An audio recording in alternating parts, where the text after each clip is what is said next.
If you were looking at my computer screen right now, what you would see is a Google search for famous betrayals. And I'm looking here, Brutus, from the Roman days of the Roman Empire. Brutus that helped stick a knife in Caesar's back. Judas Iscariot, who betrayed Jesus. Not going to go quite that far. And I'm just trying to come up with the perfect analogy, what I feel like Kevin Durant has done to my support for him. And I think maybe it was last night. I was watching a documentary on the role of Rolling Stone magazine over the last half century in American pop culture. It's on HBO. It's something like 4 hours at least of the role this magazine has played, from music to politics, from Hunter S. Thompson to Led Zeppelin. And it gets to a part in the story where Rolling Stone publishes this horrendous article about a rape on the campus of University of Virginia. This happened 2 years ago in 2015. And they published a graphic, horrendous story that was meant to symbolize the problem of college rape on college campuses across this country. But what happened is, after the story was published, it slowly unraveled. It slowly came apart. The writer began to distrust her source. The source, which was a single point of information, a single point of fact in the story, became uncredible. And the story completely and utterly unraveled. And it didn't only take down the story itself, the source itself, the writer who put together the article. It threatened to take down Rolling Stone magazine itself because it was all built upon something that the central character couldn't stand by. Now, that's an obviously harsh metaphor. It's an obviously unfunny metaphor for how it is you feel like when you've tied yourself to an idea, to a story, and the central figure in that idea is one that can't even hold up its end of the bargain. And I feel that way with Kevin Durant. I believed, and I'm not only going to put it in the past tense, I'm going to retain some sense of the present tense. I believe in Kevin Durant as one of the best players in the NBA. But when I read quotes like the ones given to The Athletic about why he chose to the Golden State Warriors in 2016, when I read his rationale for becoming a Warrior, it makes me question every idea I've ever had about his role in the NBA. Will he ever be the best player? Certainly is he the best player today. What does Kevin Durant think of himself? Here are the quotes that I'm referring to. In talking to Tim Kawakami of The Athletic, Kevin Durant explains his decision to go to the Golden State Warriors from the Oklahoma City Thunder thusly. At that time in my career, I didn't know how other people felt about my game. And I knew I was pretty damn good, and I knew I worked extremely hard, but I needed that validation from my peers and teams and GMs, people that are really into the game, to really help me feel good about myself and help me feel confident and let me know that what I was doing was working. Because, he goes on, I'm looking at this whole basketball thing from a kid's perspective.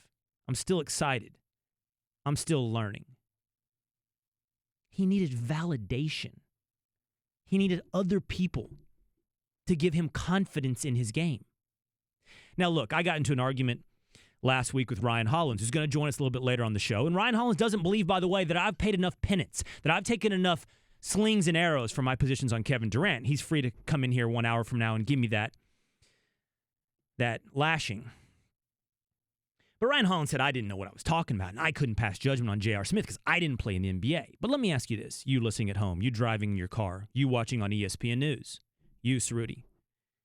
If you're a competitive person at all, and honestly, I don't give a damn if it's in darts or water polo or basketball. If you're a competitive person at all, I would really be curious, what is it that drives your competitiveness? Why do you want to win? Why do you want to beat the other guy? Because what I would offer to you is validation from your peers, respect, isn't in my top 2 reasons that you compete. I think you compete for 2 main reasons. I think you burn and desire to win for 2 main reasons. Number 1, because you want to see that light go out in the other guy's eyes. You want to dominate that person. You want to impose your will on the person that is attempting to stop you, the person that is attempting to show they are better than you. You want to see that loss. You want to feel that win. You want to see that light go out in their eyes. And number two, because deep down inside, the only validation you need is you. Like if you're really competitive, and again, I don't care if it's at Monopoly or debates on First Take, the last thing you need is somebody coming up and going, man, you really smoked Stephen A this morning. I mean, it's nice, it's fun, but I didn't want to do it because I know I did. Because it feels good. Because I know what winning feels like and losing, what that feels like. I'm no NBA superstar. I didn't play. I'm not Kevin Durant. But I know why I compete. And now I have serious questions about why Kevin Durant does. What it is he needs. Where is his confidence?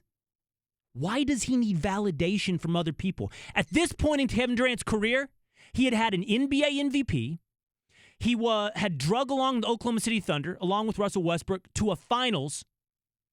And he was unanimously considered the second best player in the NBA. What did he need to hear? What did he need to feel that he couldn't get it on his own getting out of bed that day?